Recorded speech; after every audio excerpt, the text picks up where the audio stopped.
Okay, here we go again, everybody. I see a bunch of people coming in. Oh, let me open up my participants panel. I forgot to do that. So yeah, welcome everyone again coming in. Go ahead and set your chat to be available, visible for everyone, and then say hi and let us know where you're coming in from. Those here that are on Zoom, and we're not going to go on to Facebook Live today. This is just for the Zoom group. We got 50 people. Welcome, everyone. Yeah, go ahead and say hi. There's PDX School of Shiatsu. I remember you. Olympia, Washington, Yuma, Arizona, Virginia. Yeah, go ahead and say where you're coming in from today. We really appreciate you being here as always.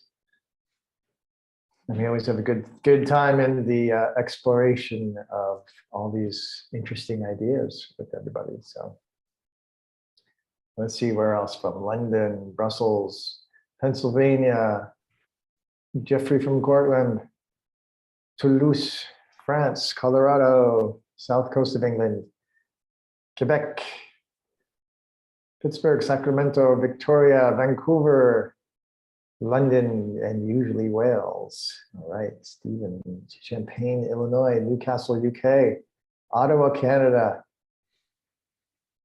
Lewes, Delaware, looks like, I think. Yes, hello from Florida. Great, well, thank you guys for coming today. We always appreciate your coming into these Q&As, and this is our monthly faculty Q&A. We have William and Ines and myself. And this is your chance to put some questions into the chat. If you're new to this, if this is your first time, welcome. And there's a Q&A button that you can use, open that up to put your questions in, and then you can use the chat to make comments and leave the Q&A pretty clean with just questions, and just put one or two questions. There is a little voting, thumbs up voting on the Q&A. So you can vote up questions that you find interesting. And we also just kind of will look around for questions that catch our eye as well. So, and let's see, looks like everybody, I'm going to just say another reminder to go ahead and set your chat to be visible to everyone. I see there's one or two in here that are just going to hosts and panelists, so only we are seeing your comments. So we want you to be able to have everybody see your comments. So set your chat to be for everyone. And so yeah, this is a Q&A for our Academy participants. We're not going live on Facebook at this time. We're going to just keep this in our group here for a little while. So welcome again to this this month's Q&A, and we have, as I said before, William and Ines, and just I'd love to always do a little check-in with you guys to see what's happening. A lot seems to happen in a month's time in your worlds as you are exploring these ideas. So.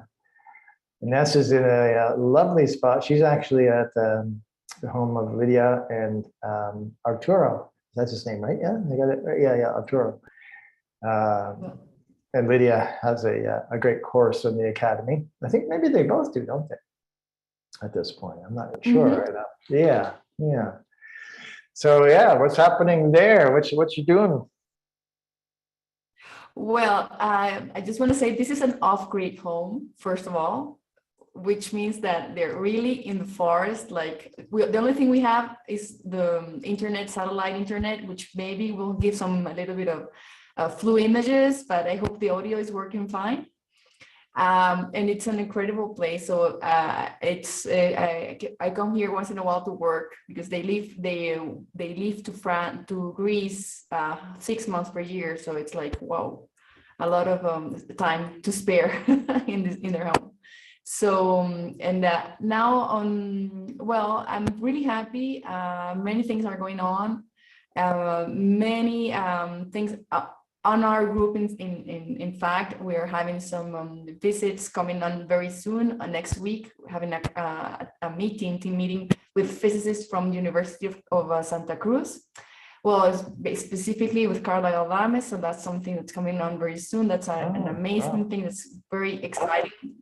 Yeah, very exciting even for William and for me, because she's really interested in these topics, in consciousness, water, everything. So, and she's really like open-minded, and well, she's at the same time mainstream physicist. So it's like, so it's bridging very well at this moment, and I'm very impressed. This is like very exciting because on the same time, I know this is a movement which is happening like everywhere. Like this is a fractal representation of what I feel it's happening, you know, in other scales, in other places. So very excited about that. While working as usual in many things, creating content, doing research at this time. Well, basically on consciousness. So there's a book which is about to be published. I think I already said I'm doing a chapter for it. So it's basically, and it's really nice because we're proposing like a fractal structure for consciousness, just as this is an experimental thing. So of course we need the theory, which is hopefully very soon will be published by Nassim and Olivier. So I'm sure this will be a very good encompassing both things. So at the experimental level, this has been very exciting because it is not easy to prove that something is like fractal, and even less to have a fractality in consciousness to be exploited and explicited. So that's something that's really interesting to delve into. And also, many things happening in mainstream physicists as well.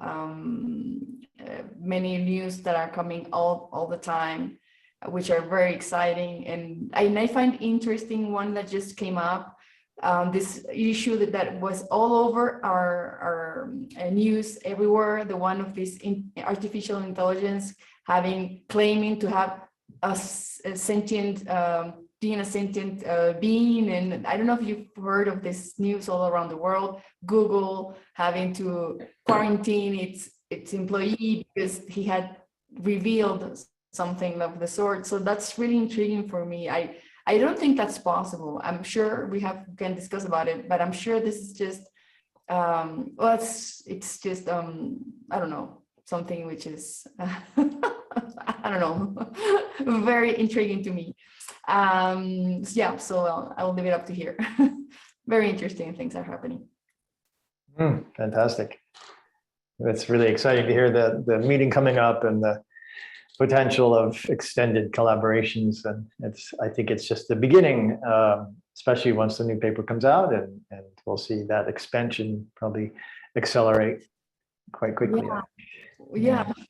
I don't know how we're going to do after that. Yeah, well, I don't know. We'll handle those problems when they come. Yeah. Exactly. Thanks, Inez. Always glad to have you here. And William, how you doing, man? I'm doing good. Thank you, Marshall. Yeah. What's happening? I think you were right on when you said it seems like in a month's time a lot can happen. That's certainly been the case here. One of the things that I've kind of been highlighting, it's been a bit of a theme on our Resonance Academy calls, is some of the new observations, experiments, discoveries that are coming out that are seeming to validate many of the predictions that we made in the Unified Space Memory Network paper. That's a paper that me and Nassim and astrophysicist Dr. Miraval Baker wrote. It was a very comprehensive model that we proposed and detailed. That's why the title of the paper is the Unified Space Memory Network from Cosmogenesis to Consciousness. So kind of detailing a very broad spectrum of all the different kind of properties and behaviors of the universe, from the beginning, cosmogenesis, all the way through to consciousness, one of the pinnacles of organization and information dynamics of the universe. So there, in that study we did, there are several predictions that naturally come from the model that we were explaining, the mechanics, the mechanisms that we were detailing in that study. And so, I've previously mentioned, for instance, one of the predictions that has seen recent experimental validation, verification, is on our postulate that there will be non-random changes in the genetic code of the biological organism. So this will confer a kind of directionality to the evolutionary development of life. So adaptive changes that occur won't be entirely random. There's a kind of organizational, self-organizational intelligence to the kind of evolution and development of the biosphere, of biological organisms. And then, of course, with our model, we're able to take that out in a even more general sense, a kind of intelligence to the ordering and evolution and development of the universe in general. Another recent verification or validation of one of our postulates was concerning a biophysics mechanism within the cell, within the cellular system.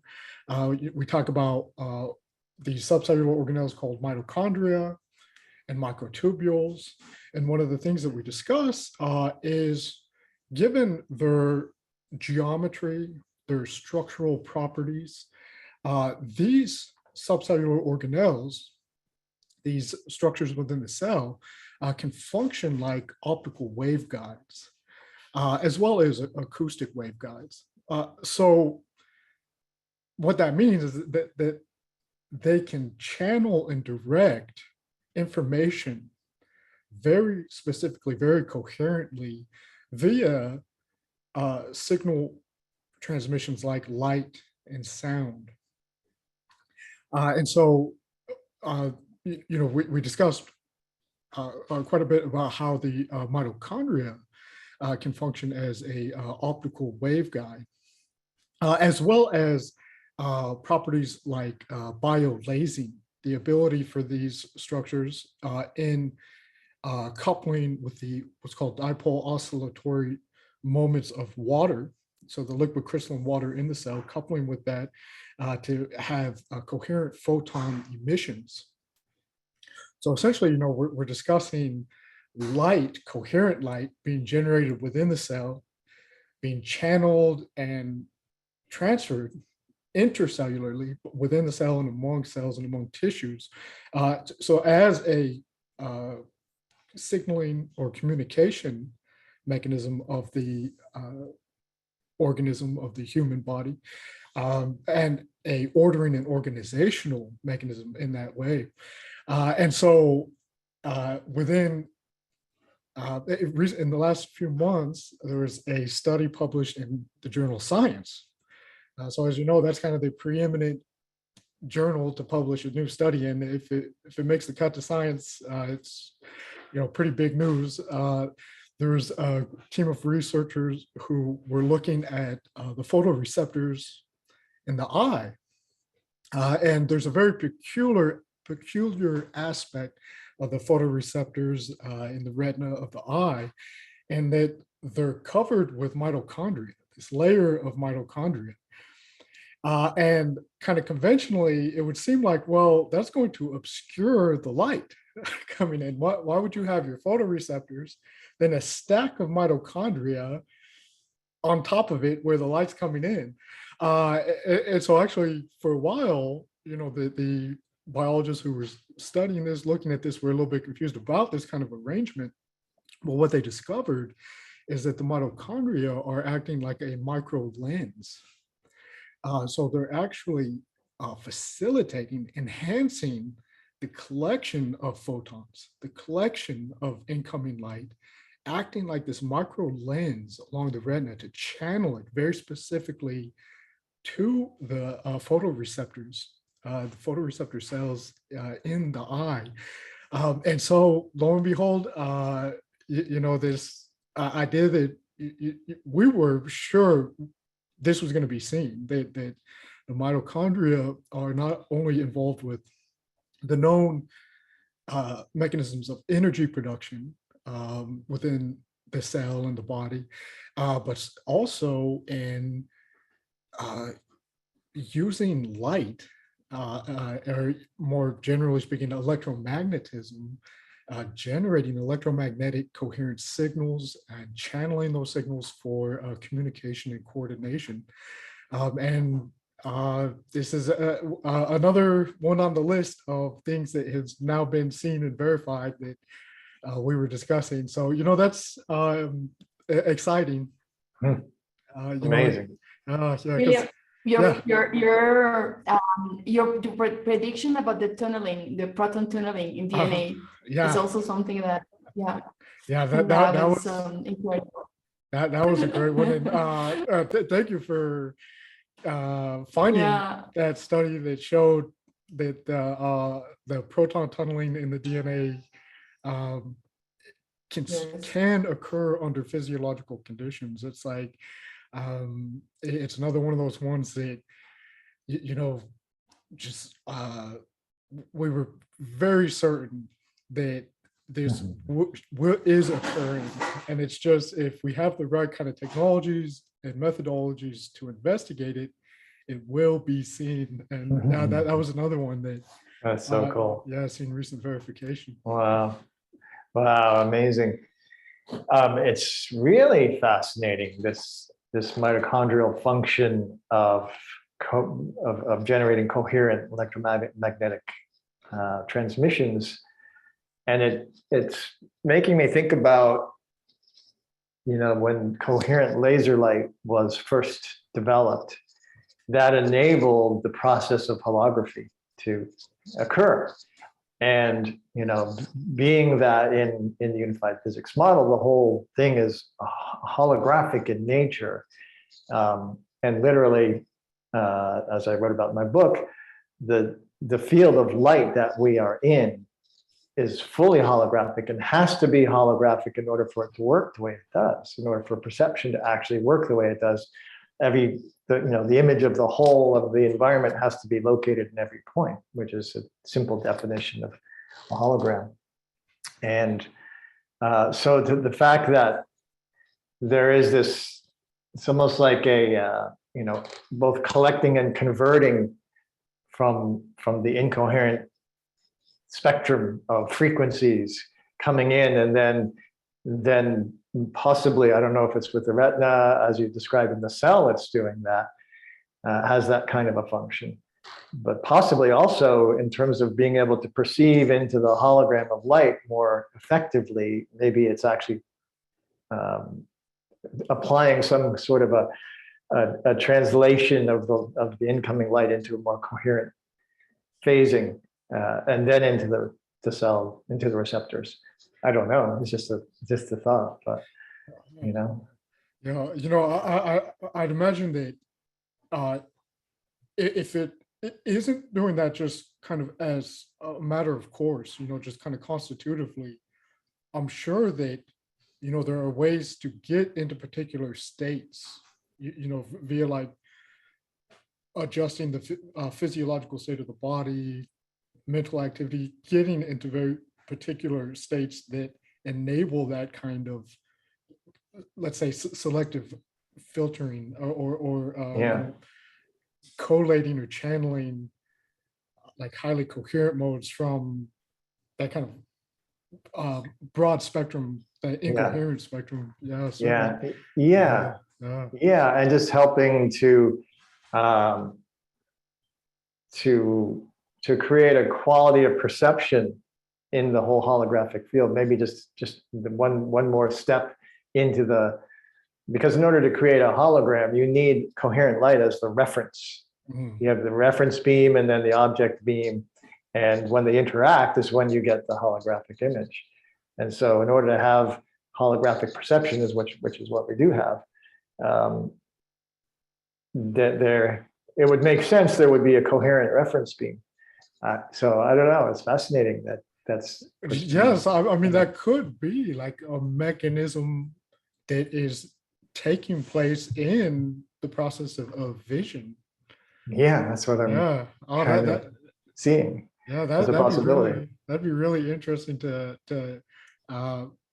go read the study, which I'll be doing, reading it again and seeing if they saw any kind of setup for that kind of process to occur. Yeah, and I think it's so right on, like pointing out that coherent light emission, occurring in the cell with the mitochondria is very much related to holographic properties, holography. Yeah. Because I mean, if it's being used for like information exchange, intercellular communication, that for me at least is a really logical way to explain the cohesiveness, the unity of the biological system. And that if that information is holographic, any one part of the cell of the body has the information of the whole. Yeah. Right. So it's like a kind of a unifying property. And it's one of those ones that I have little doubt that over time that is going to be seen. I think so. I don't doubt it at all. Yeah, I really feel like, because in the unified physics model, it's clearly presented that the entirety is holographic or hologramic in terms of the information being distributed throughout. And therefore, there would less likely be instances where that was not the case. That would be, possibly no instances where that's not the case, because it would, as we know, it fractally is being transmitted up and down the scale of energy events. And so therefore the same process, the same principle, the same kind of the attribute we call holographic or hologrammic would logically be present, in the biological systems, in the cellular communication. And it tends to make the most sense when you think about it one way or the other. We should expect to see it, because we are patterns of the sonoluminescent hollow field. Yeah, you're right. It really is it. I'd be more surprised for examples or instances where we don't see it. Yeah. I appreciate you remember that, William. It's one of my favorite terms, because not just because I think it sounds cool, but because I think that it is really precise. Yes, it is. It's describing this property of the universe. It is the sonoluminescent hollow field, the play of light, vibrations, oscillations, frequencies, sound. Right. And then the holographic properties of the whole organization, the architecture. Yeah, it's really, I think, a really precise term to describe that. So I love it. Thank you. I appreciate that. For those who don't know, that's it's pretty close spelling to it, Jesse. That I did a resonance talk back in 2019, 18. We did that. 2019, I think. 2019, we did the resonance retreat in Santa Cruz, and we were doing resonance talks, and my talk was called "Peering into the Sonoluminous Hollow Field." Is that what it's called? I forgot that. It is. Peering into the Sonoluminous Hollow Field. So there's a recording of that talk for those who haven't seen it, where I'm describing what that means. So that's great that you brought it up, William. I appreciate it. So, well, great. Yeah, and I'll just mention again to this group that my book, Cosmometry, is now available in Spanish. And with the help of Ines and Marco and the Spanish community, we're getting it out into the Resonance Academy group. And if anybody here would prefer it in that language, it's available on Amazon now. So I'm pretty excited about that and looking forward to sharing. And I'm going to join Ines and Marco for a Spanish Q&A next month, which will be a lot of fun. I That would be posted great. the link to your presentation. Oh, cool. So if folks want to check that out. Awesome. Thank you. Thanks, William. Yeah. The rest So- of the stuff we have to work on that. What is that, Ines? No, we're saying that resonance talks, that was a very nice format that we should keep doing them. Yeah, that was great. It was really good. Yeah, That was about 20 minute like a TED talk length. Yeah, definitely would be good to get back to those. Yeah, we have to get that. Okay, so So- we have a question. Do you want to go, Ines? Yeah, go so- ahead. Yeah, let me try the first one here, most voted. It's from Oriana. Probably she would like to jump into the call. Let's see if she's anywhere around. And she's asking, how does the subplankian field inform the double torus of the singularity in the proton? Okay. Oh, it's raining already. Are you? Do you Okay. need to move? Oh, yeah. Pardon me maybe, 1 second. William, make me host so I can. There we go. Yeah. And then Okay. I can add people here. There it goes. And do you need to move, Ines? maybe I was thinking maybe I would open the door for the dogs because Okay, yeah. Go I ahead. think they want to. Can you just give me 1 second? I'll be just back. Okay, good. So just for those who might be new here, when we go through your questions, we do have the option to invite you to join us as a panelist and have a brief discussion about your question. And so I will invite you, and if you are not in a good location or you just don't want to come on camera and talk, that's totally fine. It's not an obligation. And you can just decline the invitation. And if you do want to come on, then just bring your camera up and then your mic when it's time to talk. So hi again, Oriana. Good to see you. Hi, Oriana. Your audio is muted. You're muted. There we go. Oh, let's try that again. Hey. Hi. Hi. Great to see you. Hi. Good to see you. Yeah. Okay. Okay. Well, this is my okay. continuing saga of the feedback, feed forward, and really feeling that Yeah. the whole dialogue we've been carrying forth about the mitochondria and the whole Yeah. essence in the way in which this communication is, that we're being informed from the inside. Yes, yes, totally. Yeah. Okay, so let's see.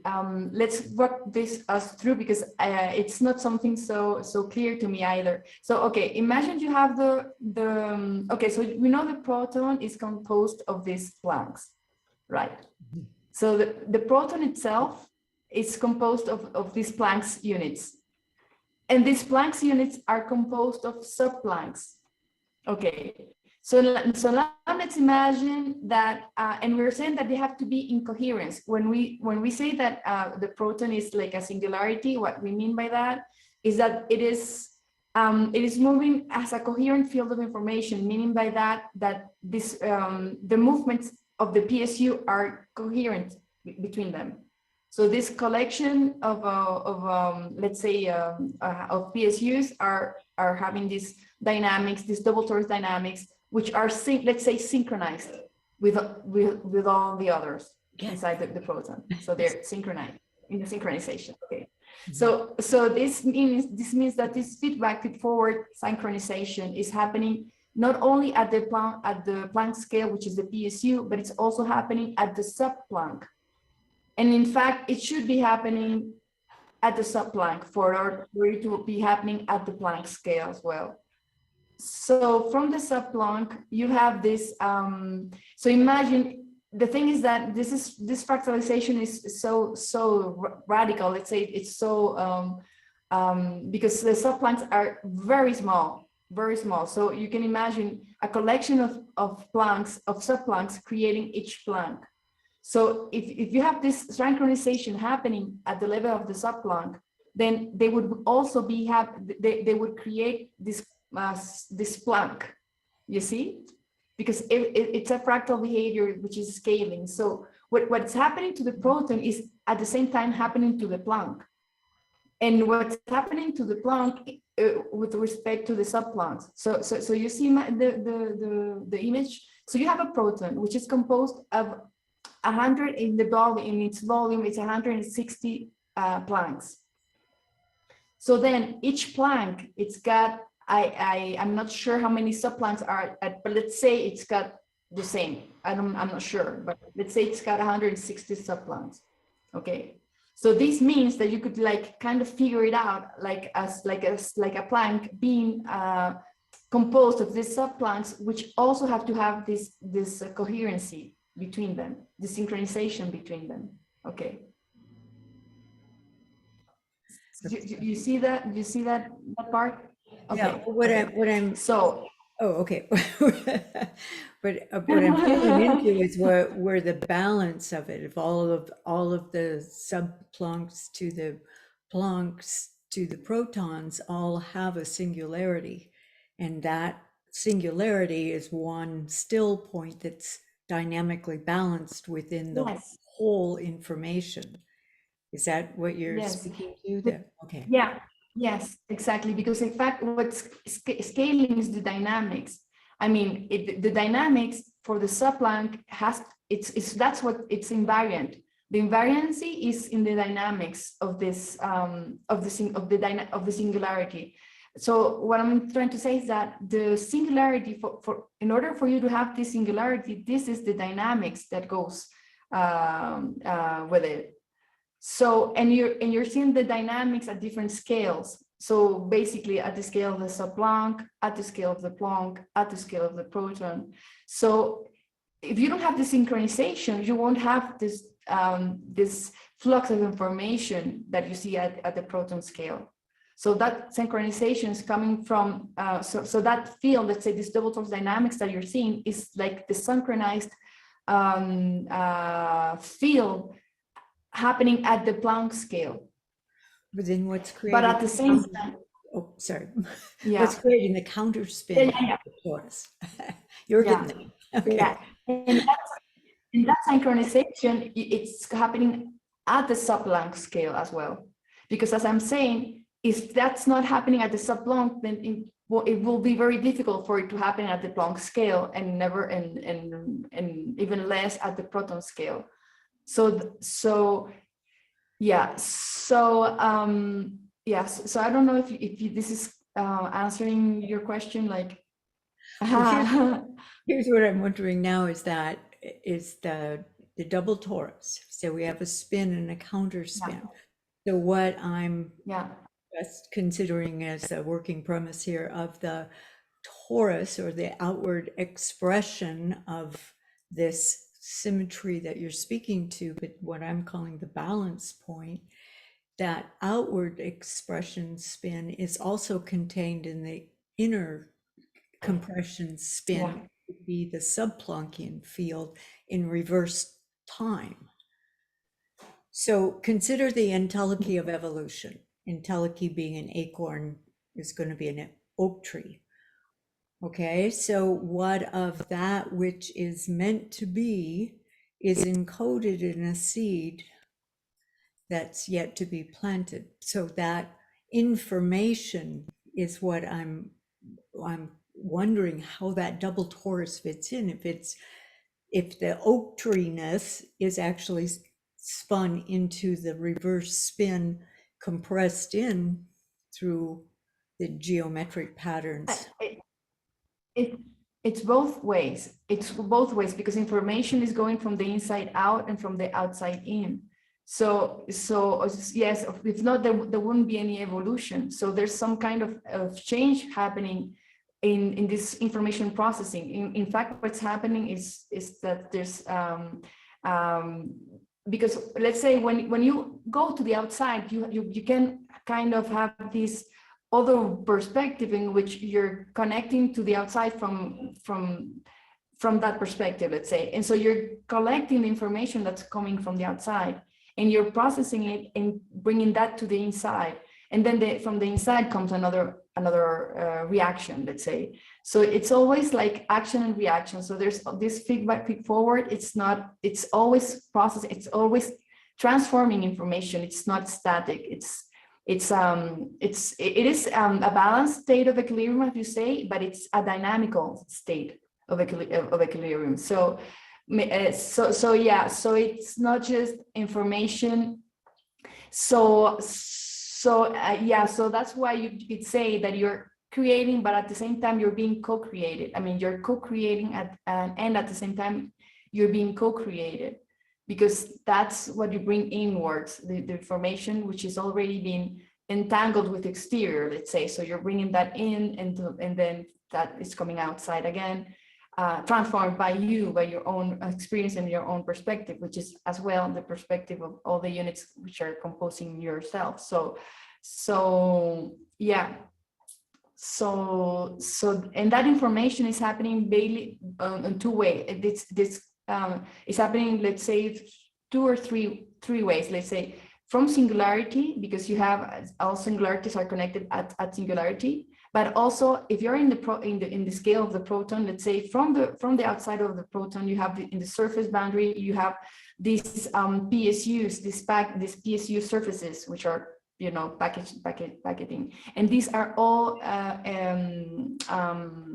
wormhole connections. So these wormhole connections are also connecting information across scales, because this means that in that wormhole connection, just remind that the reason why information can go through that membrane, let's say, is because there's subplanks. There's a subplanckian scale.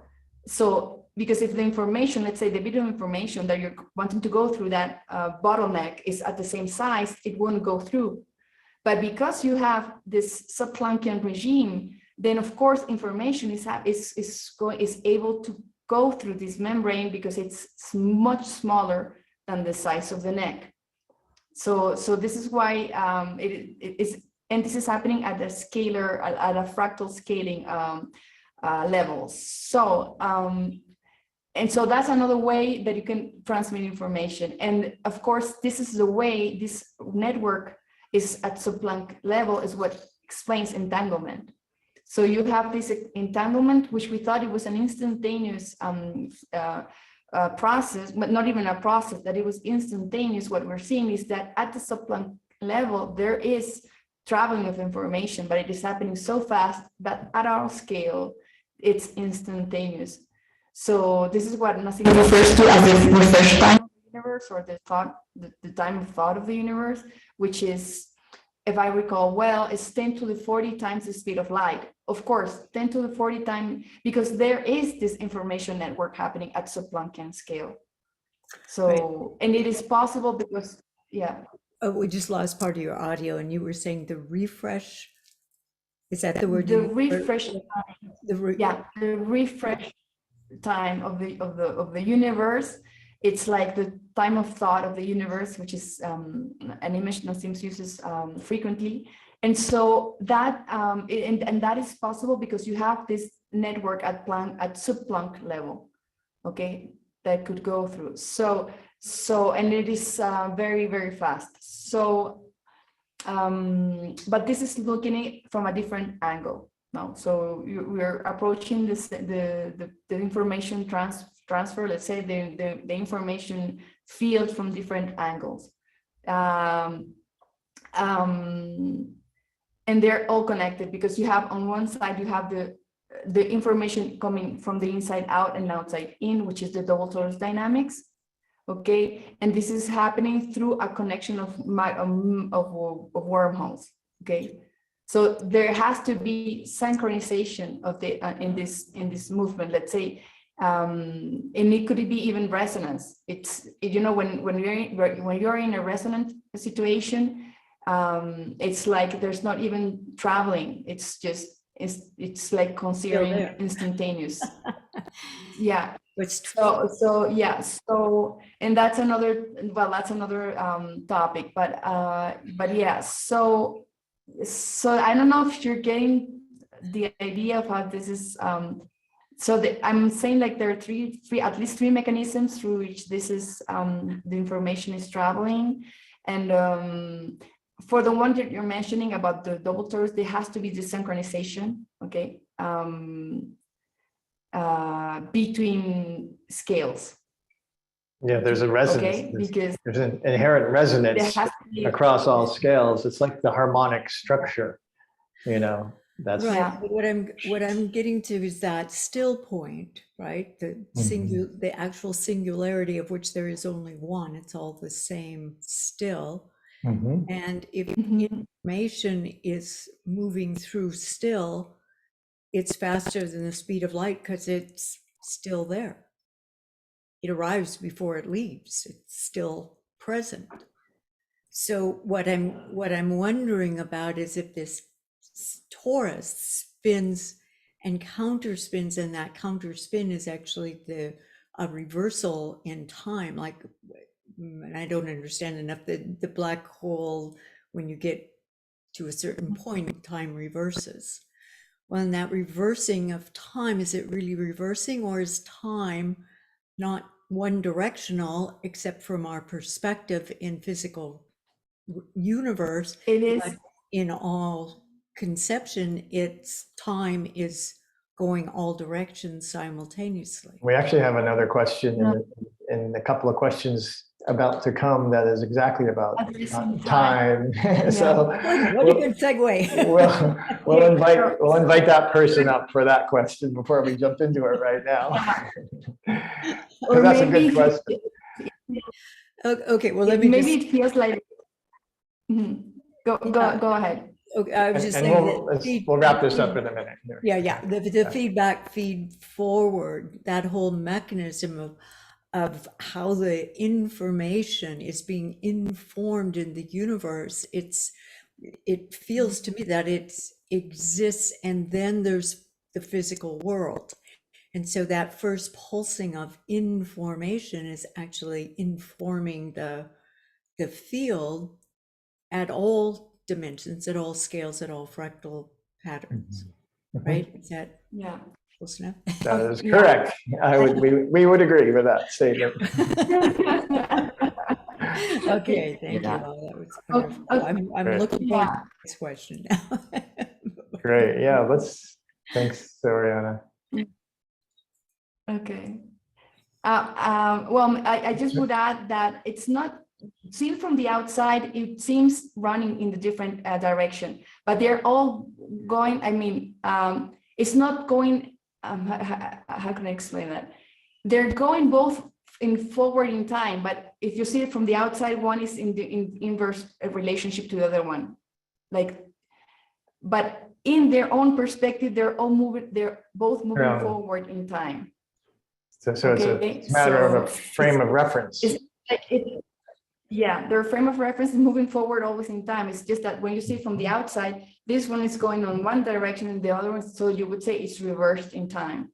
But that's from this outside perspective, not from the reference frame of the system itself. Mm-hmm. So I invited this person, Nahuel, to join about this question about time. There it is. Okay. Hi, hey, everybody. Hello. Hi. Pleasure to meet you for my first time on this call. So thank you for being here. So yeah, it's just very simple question, which may not have a simple answer, but so what is time? And particularly, how does it relate to the way that we experience it, which is very much linear? from past to future sort of thing, but always in the present. But at the same time, how it might relate to other beings that maybe call it in different dimensions, or even ourselves when we're in like deep meditation, time gets to be a bit funny. So just those, I don't know if you can speak about the quirkiness of time if we were to be in a different sort of level of consciousness. Thanks. You know, one of the first things that I would point out is just that time is very much illusionary. I think Einstein might have said it best, just that time is an illusion, albeit a very persistent one. You know, so I really do think Einstein was one of the few who truly understood the illusionary nature of time. As far as scientists go, I'm sure that there's some yogis and Brahmins out there that understand the illusionary nature of time and the eternalness of being. But you know, it really is a direct consequence of relativity theory that what we experience or conceptualize as past, present, and future are actually all occurring concurrently, simultaneously. They're just different space-time reference frames. And it also emerges within quantum field theory, in that there is no arrow, within quantum field theory, any behavior, particle behavior that you have runs the same forwards or backwards in time. There isn't a strong arrow of time in many quantum mechanics calculations and descriptions. Now, so what we did in our paper, The Space Memory Network, what we were highlighting there is swapping that term time in space-time with memory.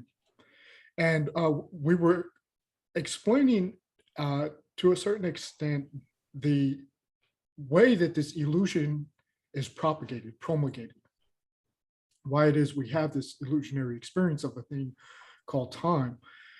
And one of the primary reasons for that is because of memory functions of space, that space is able to store and communicate information. So it can communicate information about different space-time frames relative to yours. And that accession of information via the information structure of space will appear to you as a memory of a past state, or even more generally, if we kind of take consciousness out of it, the causal structure that gives a arrow of time that seems to be unidirectional is very much woven together, strung together by the memory imprints in space. So if everything is occurring simultaneously, concurrently, as relativity theory says, as Einstein's block universe says, the space-time, time is a dimension, how do we get a causal structure if it's all occurring sequentially, concurrently, I mean, and not really sequentially? And it has to do with the way that the information is encoded in space as a memory. And so one of the reasons that we have this almost like indelible sense of a unidirectional arrow of time happens to do with a confluence of very specific factors to how we experience reality. One of those happens to be where we are situated within the grand scale of the universe. So, you know, we happen to be on the surface of this planet that has extremely cyclical, periodic cycles about it. the orbit around the sun, the orbit of the moon around the Earth. And this gives us a very distinct clock to how things progress. And that's one of the factors that gives us this really intense sense that time isn't an illusion, it's a real thing.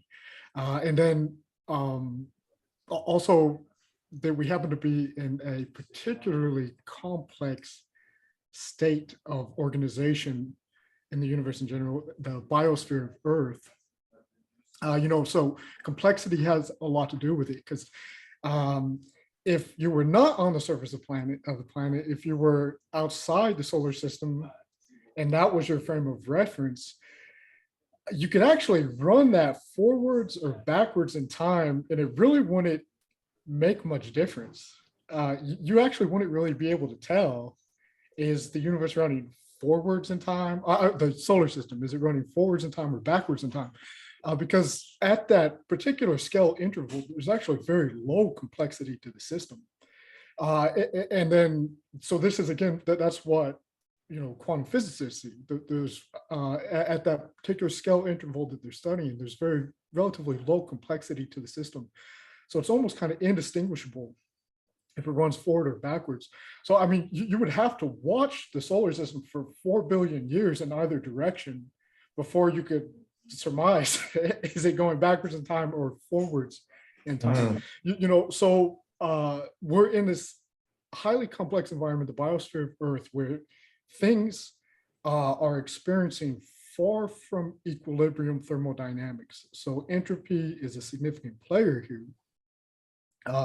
We have really highly negentropic states of life, and we see that when the energy flow and the information flow is cut off, they very quickly go to a very high entropic state versus our low entropy state.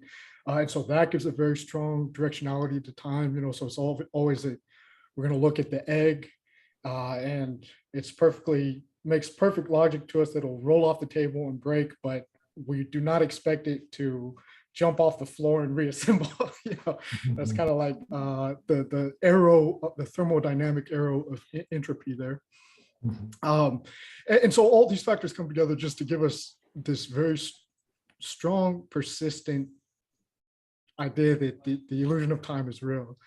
But fundamentally, the universe is timeless. Time is not an intrinsic property, it's an emergent property, and it emerges as a function of the memory properties of space, and by extension, the memory properties of our biological system or central nervous system. That gives us very strong experience of time. The complexity of the system that you're in, and whether the system that you're in has repeating cyclical behaviors like the phases of the moon, this changing of the seasons, this kind of thing. I would like to add, because this is a question myself I have done to myself. Can you hear me well? Is it okay? Okay. So everything is turning around in the universe in cycles, no? Like this kind of sense of repetition, which is not real because we're never at the same place in space, because we're, there's this sense of movement, no? So that, which is not real, because if it were real, then time would have some real physical meaning, which is, as just William said, is just the impression, like the perception of it. And this is interesting, however, that everything is spinning and giving this kind of cycles in the universe, like this sense of time, even though it is just a perception of it. So I was wondering where is because information is relationships, it's creating relationships between events, relationships with respect to coordinates in space, so this is at this coordinate, this is happening at this coordinate, and so on. So I was thinking, and we also know that there's this counting kind of. My question would be, I would rephrase the question that Nahael had done, like saying, is there any counting in the universe? Is there a real counting, like counting cycles, like counting loops, like how many loops, how many times have you gone through these loops, you know? And I think that even the quantums of the quanta of the field, which is just quantums of rotation, are they counting rotations? Are they, doesn't matter. I mean, if you see it, it's doing like that. It's not a real rotation. It never goes to the same point. But if you see it on this perspective, you could say it's 1, 2, 3, 4 rotations, 5 rotations. I don't know if you get, so even if it's not real, it can turn to be, it becomes a very interesting mechanism to make it look like real, to make it, and in that sense, it makes perfect sense that it is perceived as real. I don't know if you get my idea. You know, because of the way it is constructed, it creates this perception of time, because it is not fundamental, it is emergent, but it is emergent because the structure itself allows for it to happen. So in this sense, it is not as fundamental, but it is because of that. So it's, yeah. You have some my reflections? reflection on it.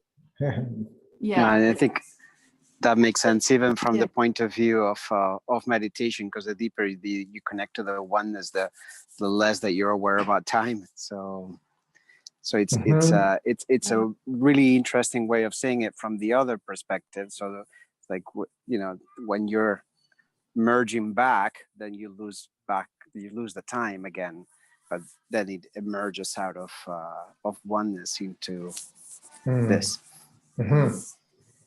Yeah, I would just kind of round out all that's been said a little bit with the whole premise that the experience of time is dependent on the relative frame of reference, that whatever awareness, whether it's embodied or in another dimensional state like you were asking about, there's a perceptual awareness, and the experience of what we give the name to as time in no way would need to be the same, and it's not the same. You know, it's if we were to be at having a perceptual awareness at the frequency of the Planck time, that would have a whole different perception than the one we have here, which is a much slower cyclical rate. And so that I often like to think of dimensions as just frequencies. They're just the cycles in the whole fractal harmonic system. We call them, you know, it's a multidimensional or different dimensional being. It's very much, I think, related to the relativity of perception in the frame of reference at different frequencies. You know, our visual field that is so intimately involved in our experience of even what we call time, because the cycles that we perceive, as William was describing, in the solar system, the Earth's rotation, the seasons, and all that are very much based on our visual perception. That you know, the informing of the experience of time is going to be different across these different frequencies and rates of cycles and all that kind of thing. So really, time is a cyclical experience more than it is a linear one, ultimately. Yeah. Well, thank you for joining us. How do you say your name so I know properly? Oh, Noel. Noel. And where are you? Where are you based? This is Toronto, Canada. Beautiful. Looks like a lovely day up there. Yeah. Well, one of the few. Good. Well, thanks for being here, Noel. This is good to have you here. Okay. Be well. Okay. So now, this one is nice question. The common question from Jeff Colbrook.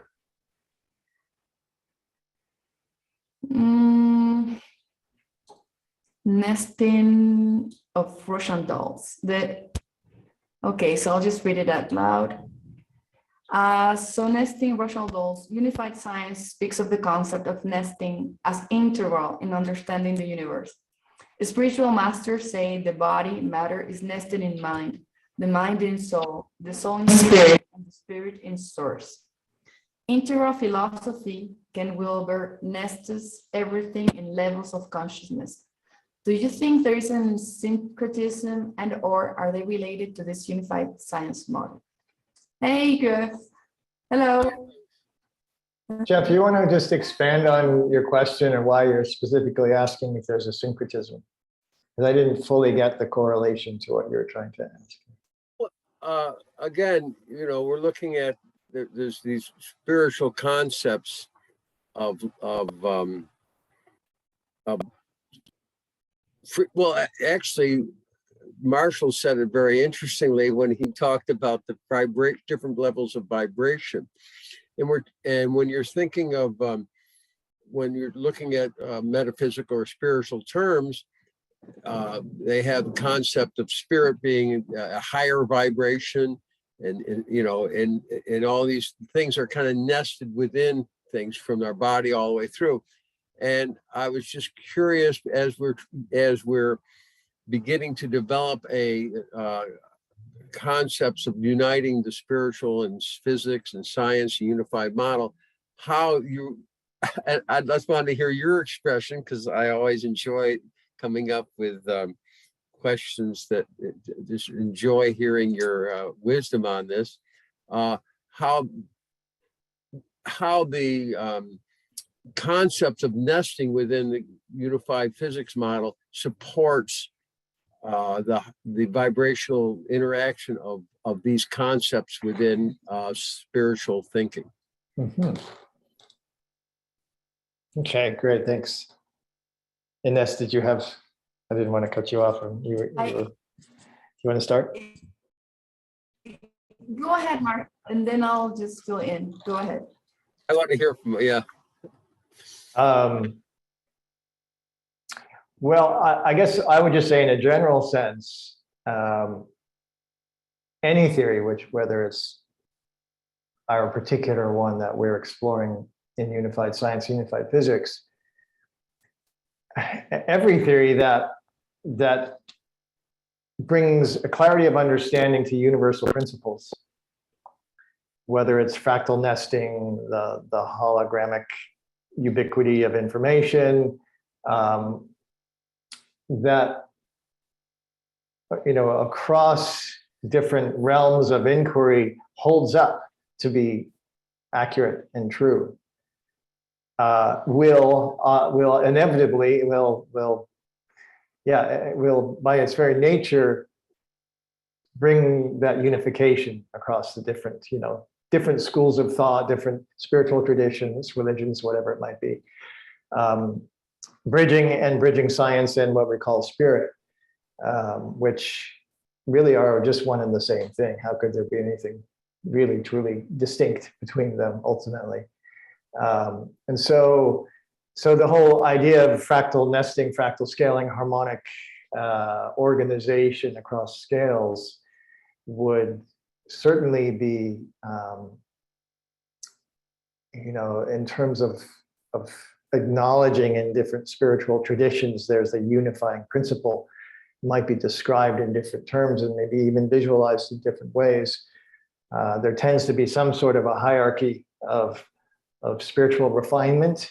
And so that hierarchy is also the same thing we're describing when we talk about the informational exchanges across scales, you know, and those different frames of reference that exist at each scale are, you know, maybe in some traditions, the scale of the consciousness and perceptual awareness might be called angelic or celestial or human, or down in the scale into the different realms, we give it different names, and yet that nesting is it's all the same function.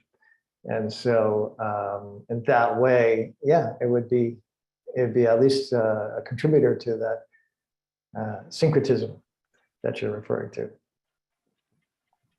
That's what I love to hear. It was a wonderful discussion from you, Marshall, and very well put.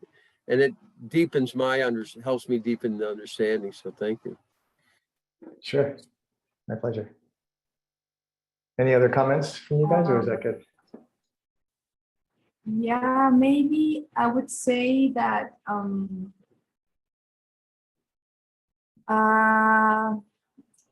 the way I like to define consciousness is it like an operational way. I don't define it like a state, but rather like the process. So this is why when Nassim brought the concept of feedback, feed forward, for me that was like the best way of defining consciousness. So this mechanism of feedback, feed forward was for me the most important feature of consciousness. In my perception. And this is happening at all scales. So let's say the mechanism is happening at the sub-Planck, at the level of the Planck, at the level of the proton, at the level of the cell, at the level of the earth and beyond. So you have these nestings of feedback, feed-forward mechanisms in such a way that when I talk about myself and I say me, it's just, it wouldn't make any sense if I don't take into account all these reference frames from which I am being constructed as myself. You know, my atoms, my molecules, my cells, and all of that. So because in that what I am is all scales are represented.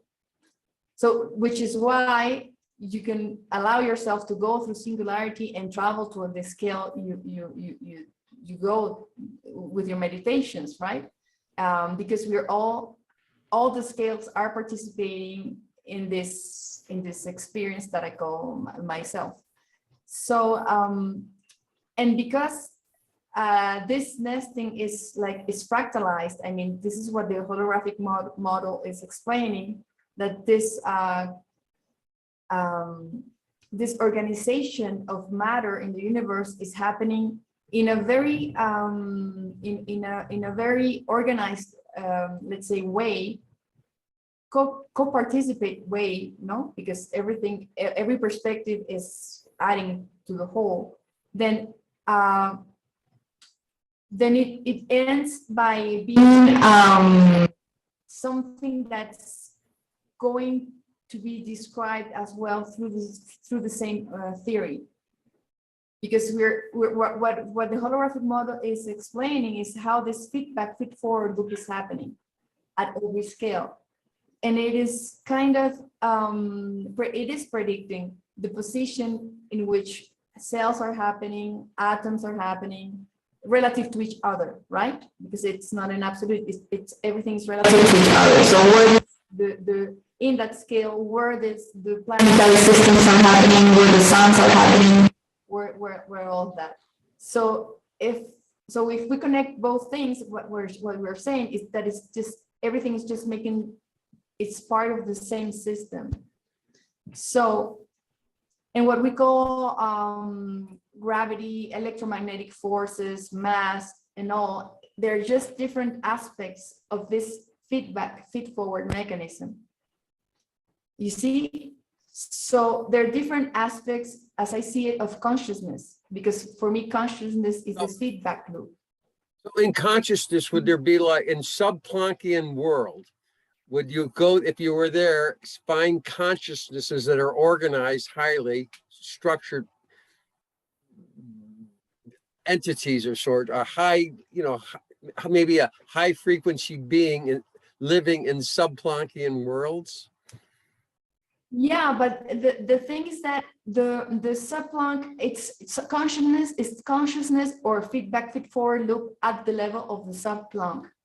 Then you would say it's consciousness. Well, in my view, it's consciousness or feedback feed-forward mechanism at the level of Planck. It's consciousness or feedback feed-forward at the level of cells and so on and so forth, in such a way that you cannot separate them. Of course, you can say it's like a fractal relationship of consciousness, which is why I had the idea of proposing, let's say, that consciousness had to be fractal in nature, because you cannot divide this mechanism at any point. You cannot say that the consciousness of myself is not including the consciousness of the universe / feedback feedforward mechanism of the universe, or the consciousness of the solar system / feedback feedforward mechanism of the solar system, and so on and so forth. So if the paper that's going to come is saying that there's a scaling, it's invariant scaling of mass, particle, and forces, then what it is also implying that consciousness has to be fractal. There's no way around it. So I, in my view, which is why I like to see it as different aspects of this feedback feedforward mechanism. When I see, for instance, mass, when people ask me, well, what's mass, what's forces, what are fields, what I say is they're just different aspects or perspectives of this feedback feedforward mechanism. But in itself, this is what I call consciousness. So there are different aspects of the process of the operational concept of consciousness, because people define consciousness in very different ways. People define it as a state. They define, so I had to choose one of all these definitions, and the one I liked it like best for me was the feedback feedforward loop as a consciousness. It depends on the perspective. And as sometimes your microphone, for some reason, it suddenly goes beyond full volume and it gets really distorted. I don't know. I'll have to check on your computer sometime for that. It's doing it a few times. Yeah. But we got everything you were saying. Occasionally it was a little louder than other times. I'm gonna lower the volume of my mic. That's what I'm gonna do. Wait. We'll see. At least yeah. So Jeffrey, I would just say that you are a high frequency being existing at the sub-Planckian scale. How could you not be?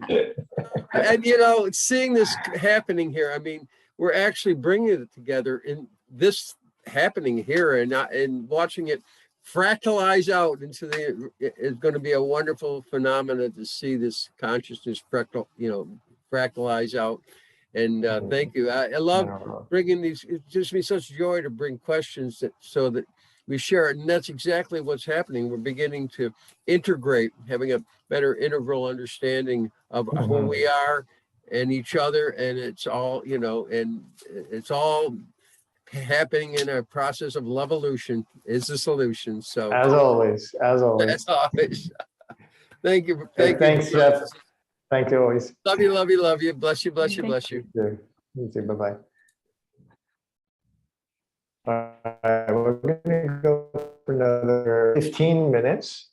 And this next question from PDX School of Shiatsu, we have communicated to take that one offline between the two of us, because it's a very specific question involving musical knowledge that not everybody would have, and a specific relationship to Richard Merrick's work, which is all very fascinating. But unless you know what we're talking about, no one would know what we're talking about.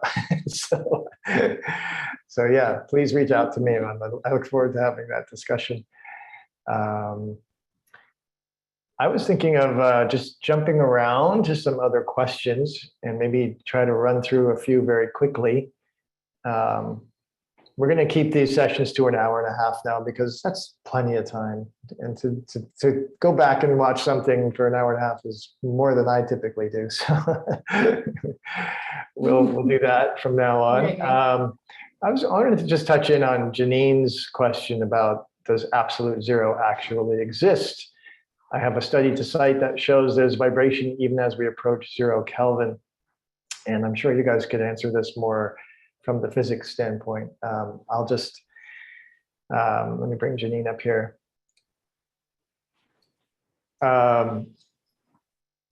So I will just make reference to what I one of the things I learned from Buckminster Fuller and his model of the vector equilibrium, which is the geometry of the 0-point field state, where all the relative points, Hygiene, all the points relative to each other are of equal distance from the center point out and around the 12 around the outside. So that is pure equilibrium state geometrically. And what Bucky made very clear about that is that it is a conceptual zero reference geometry that we will never see, we will never hear, we will never taste, we will never, because everything that was experiential is a fluctuation on either side of that zero state. And so the idea of an absolute zero from that perspective is a conceptual idea.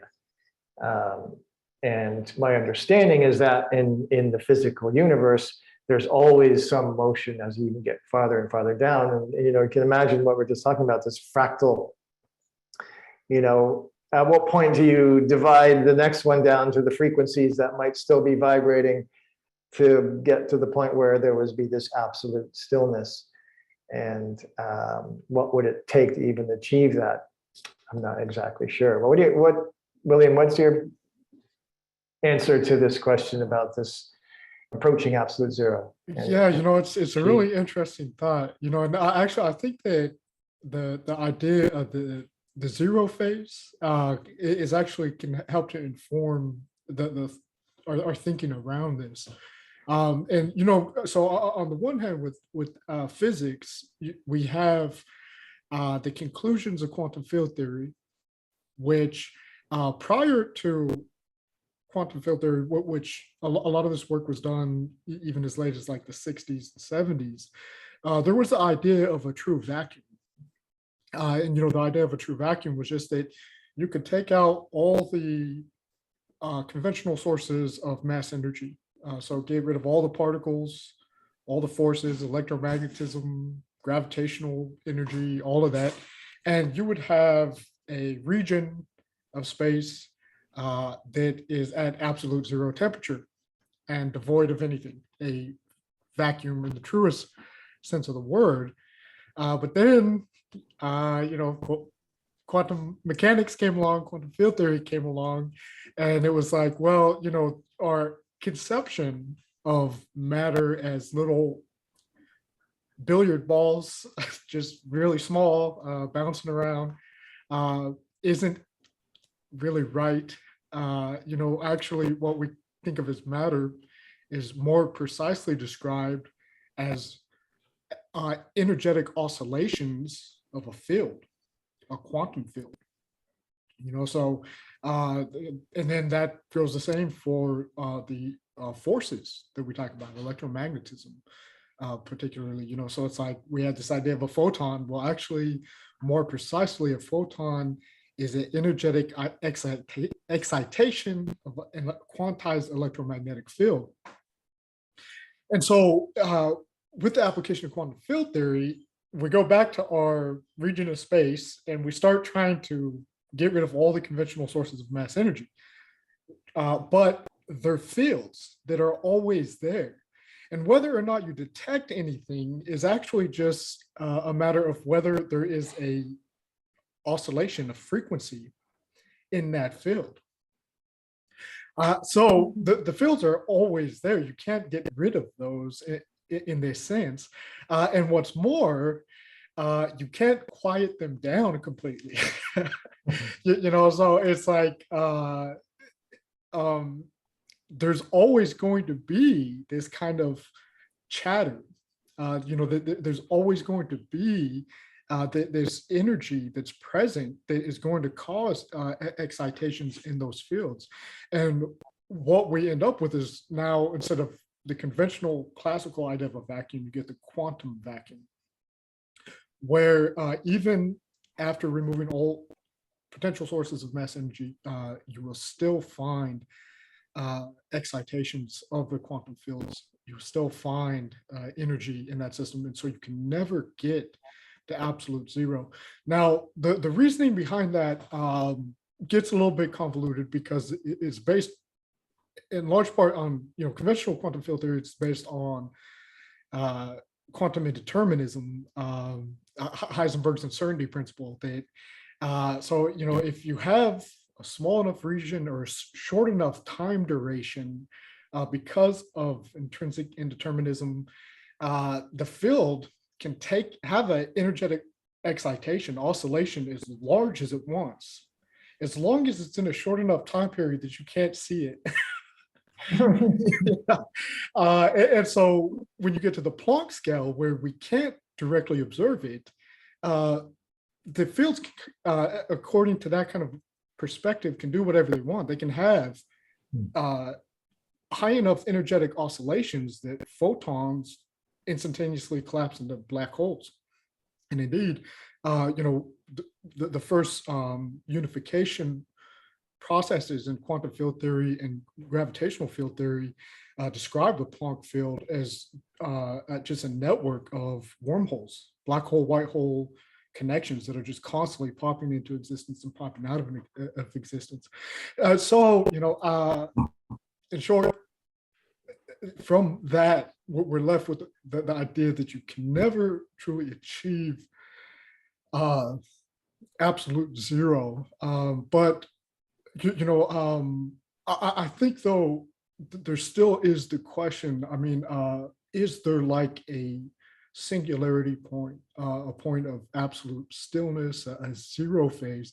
And I guess to your point, Marshall, it was that's really more of a conceptual idea. Is that? Yeah, Bucky specifically calls it the conceptual zero phase of I forgot his terminology, but of the oscillations that propagate the differentials of consciousness is how he describes it. So it's our perceptual ability to even imagine, well, could there be a zero, a real zero state, is only a conceptual one, because all of our perception, all of our observation, all of our experience is not that. Yeah.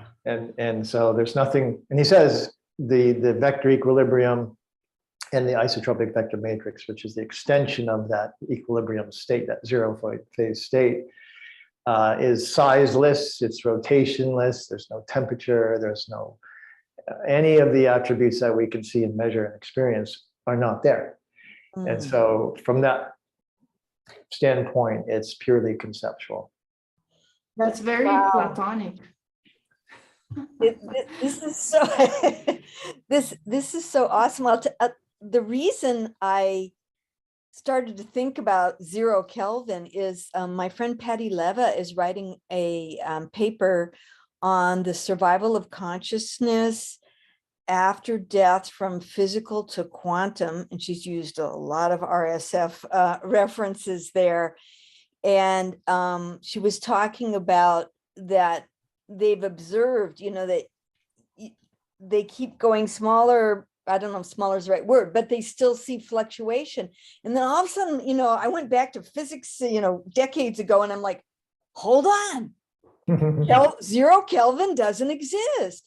But then as I was writing the questions, then I thought, okay, so let me just throw this out there. So singularity is like a pregnant fullness, and 0 Kelvin doesn't exist because it's suggesting an absence of movement. Is that possible? Is that? Yeah, I would say that when I think of singularity, and you have to imagine, well, we're talking about some kind of ultimate destination, singularity. Okay. When it goes to, infinity, a value of infinity, going back to zero, so all of a sudden infinity and zero become the same thing. We don't have a capacity, as far as I understand it, to do some kind of a measurement of the values of energetics that as they approach singularity. Because I think once you start getting to the harmonics of frequency and this whole fractalization of frequency across scales, quickly we go beyond our ability to even do so. So we have to start imagining what is the destination. And what I got from Bucky's synergetics is the destination is this conceptual zero phase. And even though there's this jitterbugging pulsation, when it hits that equilibrium state, he said nature never stops there. It just passes through it. Yeah. And so it's constantly passing through this state. And that's, as I imagined and wrote about in my book, kind of extended the concept to say, well, once it passes through that state, every time it passes through that state, it's hitting singularity as a zero phase of the fluctuation. And when it hits the zero phase, it instantly is shared throughout the whole universe because there's only one zero in the universe. There's only one zero. Gotcha. Oh, I got that. Better than I have. Oh, that is amazing. It's funny because Nassim answered the question about stillness before, but you just nailed it for me. Right. Good. I'm glad. Well, thank you guys. It's really, oh, what a blessing to spend this time with you guys every month. Thank you. Well, it's for us as well. Thanks, Janine. We'll see you soon. Yep.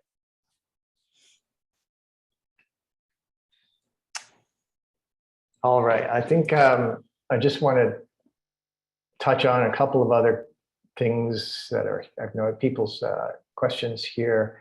The first one that's up here right now to Fanny, who is interested in sharing something with RSF, is the best thing is to reach out to RSF and see if that can be scheduled. I know that it's not going to be on the Sims calendar anytime soon. I barely can, maybe you guys have a little more direct experience of connecting with the Sim, but I can tell you it's a rare thing in my world.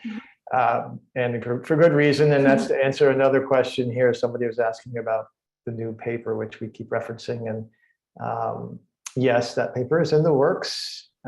It's very diligently being refined and made, integrated into a whole presentation of what's being put in there. So that's in the process, and we are having a pretty good sense that it will be this year that should be completed. And we said that last year too. So for whatever it's worth, that's what we sense at this point. And let's see if there's another thing I wanted to comment on here in that regard. Oh yeah, in regards to the Egypt trip, which was announced, Nassim is leading a trip to Egypt, coming in, I think it's October. I don't remember the dates right now. And so I'm sure there will be chances to learn more about it. And as a matter of fact, I think the next live with Nassim that we do the first Wednesday in July would be, I'm sure Nassim is going to want to talk about it then and share some more. So if you want to wait to hear more about it before registering, that would be one way. And usually they have some other kinds of informational calls, webinars about that about the trips. I don't have more information myself about it yet. So,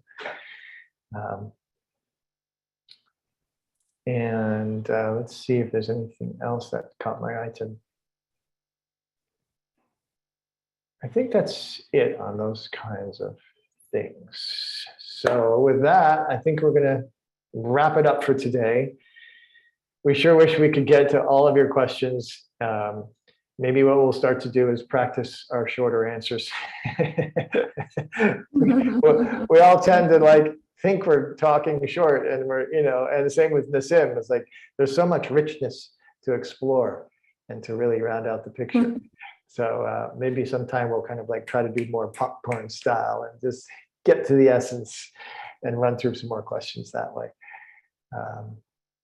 So thank you, everybody. Thanks, Ines, as always, and William. So great to learn from the two of you who are, in the scheme of our world and the knowledge about this model of physics, unified physics, biophysics, and the areas that you guys have been specifically in consciousness and everything. In relationship to this model, you're two of the most knowledgeable people, deeply, intimately familiar with, you know, the theory generally and many specific aspects of it. So we are really grateful to have this time with you guys.